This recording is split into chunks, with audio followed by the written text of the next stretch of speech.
حافظات للغیب، اور غیب میں ان کے لیے محافظ بنے، ان کے مال کا کی بھی حفاظت کرے. یہ نہیں خیانت کر کے اب شوہر تو گیا ہوا جو چاہو اس کے مال میں سے جس کو میں جو چاہوں دے دوں، نہیں، یہ اس کا مال جو ہے وہ اسی کا ہے، اس کی خیانت نہیں کرے گی، وہ امانت کے ساتھ حفاظت کرے گی. اور اس کے علاوہ اپنے نفس کی حفاظت کرے گی، اس لیے کہ وہ بھی اب شوہر کی امانت ہے. اب اس کا جو بھی جنسی معاملہ ہے وہ اس کے اپنے اختیار میں نہیں رہا.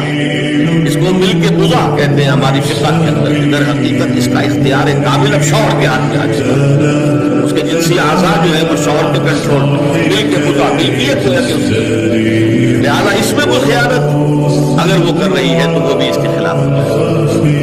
فالصالحات و قانتات، نیک بیویاں وہ ہوتی ہیں جو تابعدار ہو، فرمانبردار ہو، اور غیب میں یعنی شوہروں کی عدم موجودگی میں جبکہ موجود نہیں ہے حفاظت کرنے والی ہے، اور وہ حفاظت مال کی بھی اور اس کے ان کا اپنے نفس کی بھی. اور یہ کام آسان نہیں ہے، آپ کو معلوم ہے. شوہر کبھی 4 مہینے کے لیے باہر چلا گیا، کبھی 1 سال کے لیے باہر چلا گیا ہے. عورت کے لیے اپنے نفس کو تھامے رکھنا، اپنی جنسی خواہشات کو، فصلی جوان عورت ہے اس کی اپنی بھی اس کی نقصان خواہشات ہے، تو آسان کام نہیں.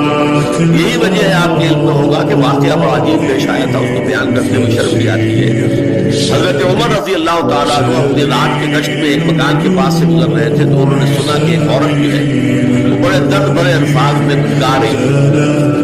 اگر مجھے اللہ اور اس کے رسول کا فرق کا خوف نہ ہوتا تو تم دیکھتے کہ اس وقت میری چارپائی جو ہے چرچرا رہی ہو. تو اس پر حضرت عمر جو ہے طلب کو ہوا کہ ہمارے لوگ جو ہے جہاد پر جاتے ہیں 7 سال بھر تک واپس نہیں جاتے، تو اس سے تو سوسائٹی کے اندر بہت زیادہ جو ہے ایک اندیشہ اور خطرہ پیدا ہو جائے گا. تو انہوں نے اب دیکھیے یہ بات بھی کہ دین میں کوئی شرم اور حیا اس معاملے میں نہیں ہے کہ اب اپنی بیٹی سے پوچھا حضرت حفصہ سے.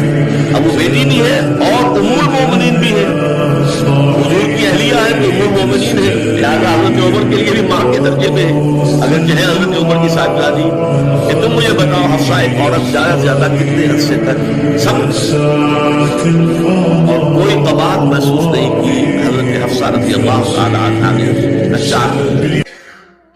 تو پھر انہوں نے یہ آرڈر نافذ کرتے ہیں کوئی مجاہد 4 مہینے سے زیادہ جو ہے وہ بحث پر نہ رہے، لازماً وہ آئے چھٹی لے کر اور وہ کر اس کی روشنی میں دیکھیے جو کچھ ہمارے ہاں ہو رہا ہے. امارات میں جو لوگ کام کرتے ہیں، سعودی عرب میں کام کرتے ہیں، باہر کے ممالک میں کام کرتے ہیں، جوان بیویوں کو یہاں چھوڑ جائے، پھر جو قصے ہوتے ہیں، جو اسکینڈلز ہوتے ہیں، پھر جب وہ شوہر صاحب تشریف لاتے ہیں تو دیور اور بیوی جو ہے مل کر اسے قتل کرتے ہیں.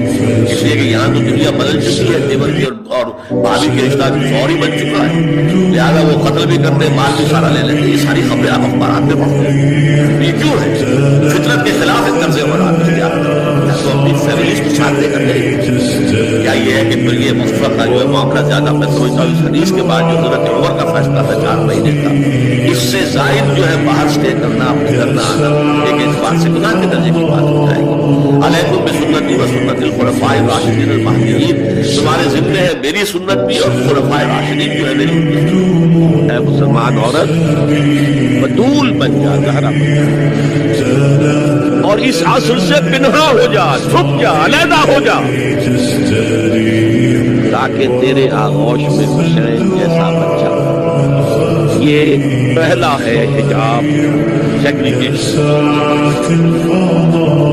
میں نے ضیاء الحق صاحب سے کہا تھا کیونکہ ان کی شورا میں کی میں نے دعوت قبول کر دی، مشورہ دینا ہے. میں اپنے مسجد کے ممبر سے بھی مشورے بھی دیتا ہوں، تنقیدیں بھی کرتا ہوں. جیسے انگریزی کا محاورہ right from the horses mouth, right into the